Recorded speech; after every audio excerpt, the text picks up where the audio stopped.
के परिवार के साथ और माइनॉरिटी डिफेंस कमेटी एक बड़ा एहतजाज करेगी। किरीट सुमैया लड़ रहे हैं, लेकिन बीच में वेकेशन आया, जज लोगों की ट्रांसफ़र हो गई। अभी इस हफ्ते के अंदर बोलना नहीं चाहता, मगर यही बात सच है कि जिनकी जिम्मेदारी थी उन्होंने एसआईटी की एक नोटिस के लिए किसी की मदद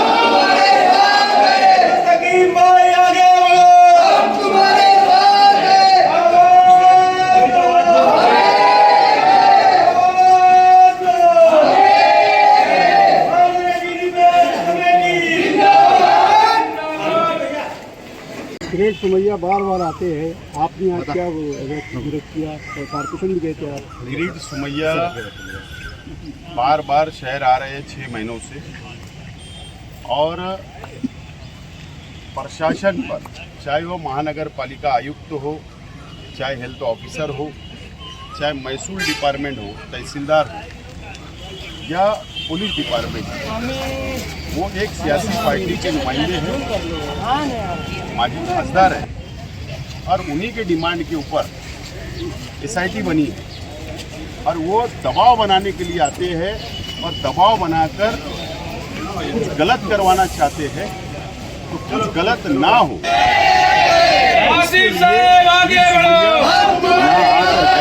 उसके बाद हम यहाँ पर आए हैं।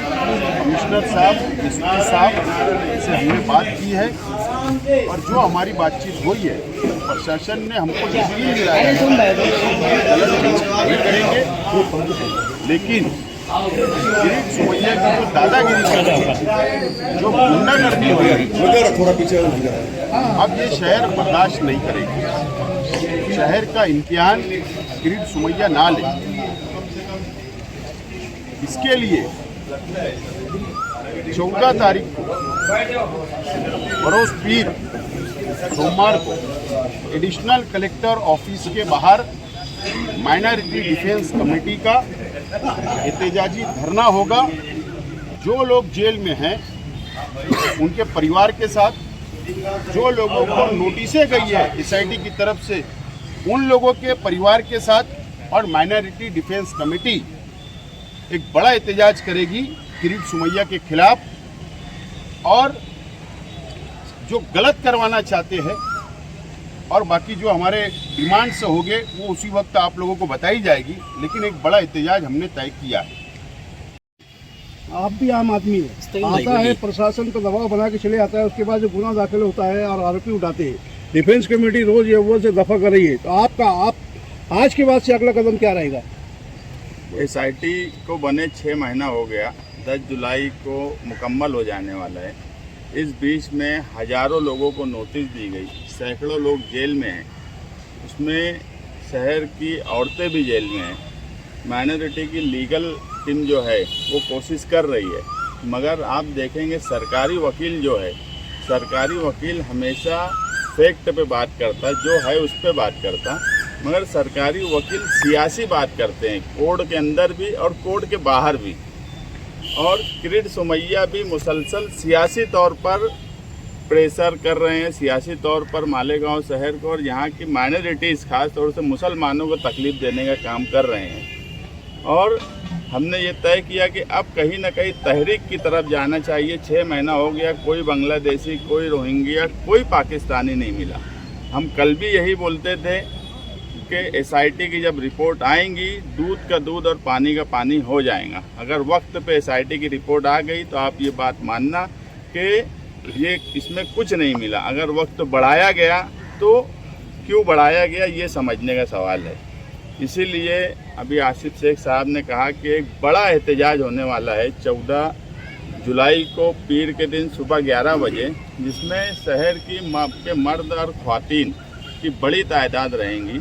और जो नोटिस जिनको जिनको मिली है वो तमाम ही लोग उस धरने में आए, ताकि ये एक मैसेज दिया जाए कि 6 महीने में भी यहाँ कोई रोहिंग्या नहीं मिला, इनकी ना चार्जशीट में मिला, ना इनकी एसआईटी की रिपोर्ट में मिला। इसलिए ये एहतजाजी धरना बहुत अहम है।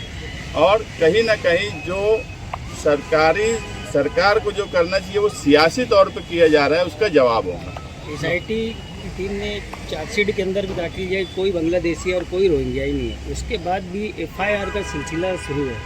ये सिर्फ दबाव में हो रहा, सिर्फ चीटिंग जो हुई है पेपर की कि कोई कागज इधर हो गया उधर हो गया, यही सब चार्जशीट में भी है, यही सब एसआईटी की रिपोर्ट में भी आने वाला है। बाकी कुछ नहीं आने वाला है, मगर बार बार दबाव बनाकर एफआईआर की जाती है और उस दबाव की वजह से आप देख रहे हैं कि मुसलसल लोग हैरान परेशान हैं। मैं बोलना नहीं चाहता मगर यही बात सच है कि जिनकी जिम्मेदारी थी उन्होंने एसआईटी की एक नोटिस के लिए किसी की मदद नहीं की, ये बात सच है। हमने मुसलसल मदद की, उसी का नतीजा है कि जिस तरह का दबाव बनाया गया था, आप मान लो कि कई 100 लोग जेल में होते, वो माइनॉरिटी डिफेंस कमेटी की ही मुसलसल 6 महीने से कोशिश है एसआईटी के बाद जो हम देखते हैं कि पेपर सही है नहीं है, ये हमारी ही कोशिश है कि आज वो माहौल नहीं बना। लेकिन जिनकी जिम्मेदारी थी उन्होंने इस शहर में एक नोटिस के लिए भी किसी की मदद नहीं। जिसकी जिम्मेदारी थी उसी शख्स का ये बोलना है।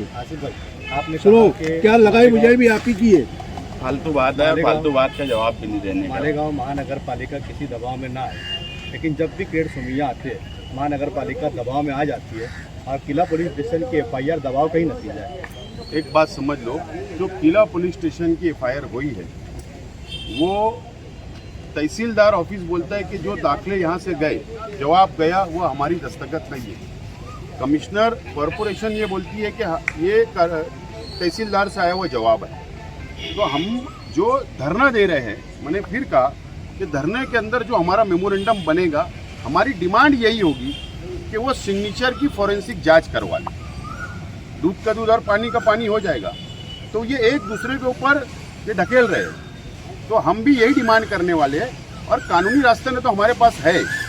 आप लोग देखिए, मैं आप चैनल के माध्यम से आप लोगों की जानिब से शहर के आवाम को और जिन लोगों के परिवार जेल में हैं, मैं उनसे ये बात कहना चाहता हूँ कि हम लोग मुसलसल पहले दिन से हमारा लीगल सेल एडवोकेट अजीम खान, एडवोकेट आरिफ साहब, एडवोकेट तौसीफ और अभी हमने मर्चेंट वकील को ज्वाइन किया है। हम लोग लड़ रहे हैं, लेकिन बीच में वेकेशन आया, जज लोगों की ट्रांसफ़र हो गई। अभी इस हफ्ते के अंदर उम्मीद है कि तमाम ही लोगों की ज़मानत की जो अर्ज़ी हमने दाखिल की है उसके ऊपर हेयरिंग मुकम्मल हो जाएगी। हमें उम्मीद है कि नतीजा अच्छा आएगा, फैसला अच्छा आएगा और न तो हमारी लड़ाई हाई कोर्ट तक तो हमारी जाने की तैयारी है। और ये शहर के आवाम को भी हम यकीन दिलाना चाहते हैं कि ये लड़ाई हर हाल में अब रास्ते के ऊपर भी आई है और हम लोग कोर्ट के ज़रिए भी इसको लड़ेंगे। आह्वान करना चाहेंगे कि जो लोग आपकी इस लड़ाई में डिफेंस कमेटी के साथ शहर को, जो लोग जेल में है उनको बचाने के लिए, जिन पर एलिगेशन उनको बचाने के लिए, और जो लोग आपके साथ अगर आना चाहते हैं उनके लिए क्या कहेंगे? जिनको हमदर्दी होगी वो ज़रूर आए। ठीक है।